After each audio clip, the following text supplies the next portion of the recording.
একটা প্রশ্ন, যদি আমি তোমাকে বলি তোমার স্বপ্নগুলো মারা যায়নি, তোমার লক্ষ্যগুলো হারিয়ে যায়নি, তুমি শুধু কিছুদিনের জন্য থেমে গেছো।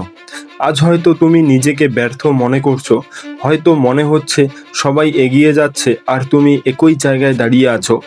কিন্তু জানো, বাঁশ গাছ যখন লাগানো হয় প্রথম 2-1 বছর নয়, 4-5 বছর পর্যন্ত মাটির উপরে প্রায় কিছুই দেখা যায় না।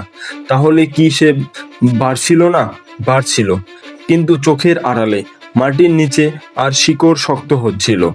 আর তারপর মাত্র কয়েক সপ্তাহের মধ্যে সে কয়েক ফুট নয়, কয়েক 10 ফুট উঁচু হয়ে যায়।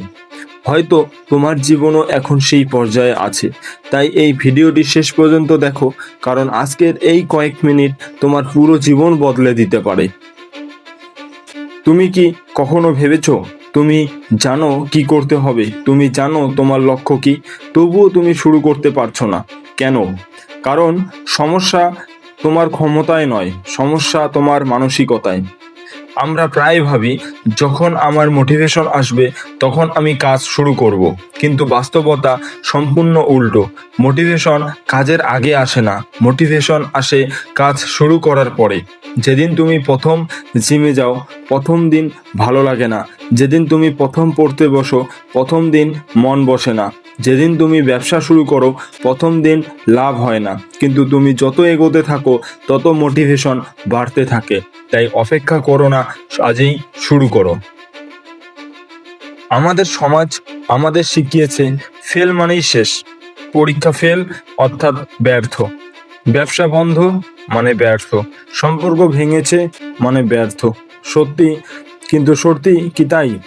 যদি ব্যর্থতা খারাপ হতো তাহলে পৃথিবীর সবচেয়ে সফল মানুষগুলো সফল হতে পারতো না। একজন শিশু যখন হাঁটা শেখে সে কতবার পড়ে যায়? 10 বার, 50 বার, 100 বার। কিন্তু সে কি কোনোদিন বলে আমি হাঁটার জন্য তৈরি নই? না, সে আবার উঠে দাঁড়ায়, আবার চেষ্টা করে, আর একদিন হেঁটে যায়। আমরা বড় হওয়ার সাথে সাথে সেই সাহস হারিয়ে ফেলি। একবার পড়ে গেলে মনে করি সব শেষ, কিন্তু ব্যর্থতা তোমাকে থামানোর জন্য আসে না, ব্যর্থতা আসে তোমাকে শেখানোর জন্য। পৃথিবীর সবচেয়ে বিপজ্জনক জায়গা কোনটি জানো? জেলখানা না, বরং কমফোর্ট জোন, যেখানে তুমি নিরাপদ অনুভব করো কিন্তু বড় হতে পারো না। একটা মাছ যদি ছোট অ্যাকুয়ারিয়ামে থাকে সে কখনো সমুদ্রের আকার নিতে পারে না, তুমিও পারবে না। যদি সবসময় নিরাপদ খেলো তাহলে অসাধারণ কিছু অর্জন করা অসম্ভব। মনে রাখো, গ্রোথ অ্যান্ড কমফোর্ট একসাথে কখনো থাকতে পারে না। অনেক মানুষ সারা জীবন অভিযোগ করে পরিস্থিতি খারাপ, পরিবারের সাহায্য করেনি, টাকা ছিল না, সুযোগ পাইনি। হয়তো সবাই সত্যি, কিন্তু একটা প্রশ্ন, তুমি কি তোমার ভবিষ্যৎ অন্য কারো হাতে ছেড়ে দিতে চাও? যদি না চাও তাহলে দায়িত্ব নাও। যেদিন তুমি বলবে আমার জীবনের দায়িত্ব আমার, সেদিন থেকেই তোমার জীবন বদলাতে শুরু করবে। সফল মানুষরা অসাধারণ কাজ করে না, তারা অসাধারণ কাজগুলো প্রতিদিন করে। একদিন বই পড়ে লাভ নেই, প্রতিদিন 10 পৃষ্ঠা পড়ো।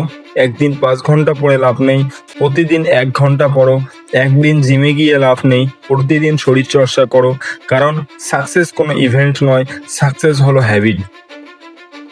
এই মুহূর্তে তোমার জীবন থেকে প্রতি সেকেন্ড সময় কমে যাচ্ছে। তুমি ধনী হও বা গরিব, সফল হও বা ব্যর্থ, সবাই প্রতিদিন 24 ঘন্টাই পায়। পার্থক্য শুধু একটাই, কেউ সময়কে ব্যবহার করে, কেউ সময়কে নষ্ট করে। আজ থেকে 1 বছর পরে তুমি কোথায় থাকবে সেটা নির্ভর করছে আজ তুমি কি করছো তার উপর। হয়তো এখন তোমার কাছে কোনো টাকা নেই, হয়তো কেউ তোমাকে বিশ্বাস করে না, হয়তো সবাই তোমাকে নিয়ে হাসে, কিন্তু একটা জিনিস থাকলে যথেষ্ট, নিজের উপর বিশ্বাস। পৃথিবীর প্রতিটি বড় অর্জন একসময় অসম্ভব মনে হতো। বিমান উড়ানো অসম্ভব ছিল, চাঁদে যাওয়া অসম্ভব ছিল, ইন্টারনেট অসম্ভব ছিল, কিন্তু কেউ একজন বিশ্বাস করেছিল, আর সেই বিশ্বাসই পৃথিবী বদলে দিয়েছে। সোশ্যাল মিডিয়া আমাদের সবচেয়ে বড় ভুলটা শেখায়, কম্প্যারিজন।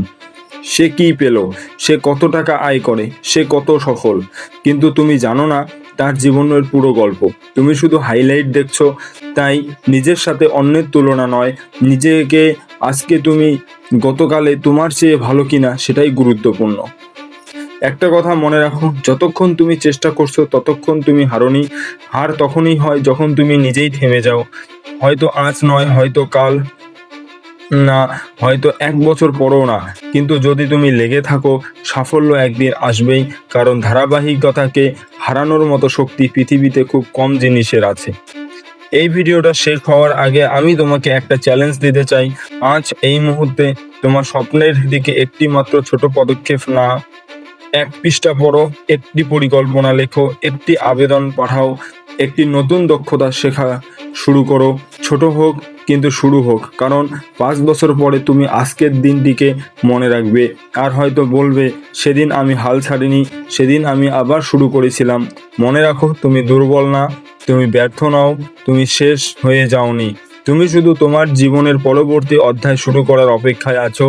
তাই উঠে দাঁড়াও, নিজেকে বিশ্বাস করো, কাজ শুরু করো আর পৃথিবীকে দেখিয়ে দাও তোমার গল্প এখনো শেষ হয়নি। তোমার সেরা সময় এখনো সামনে অপেক্ষা করছে।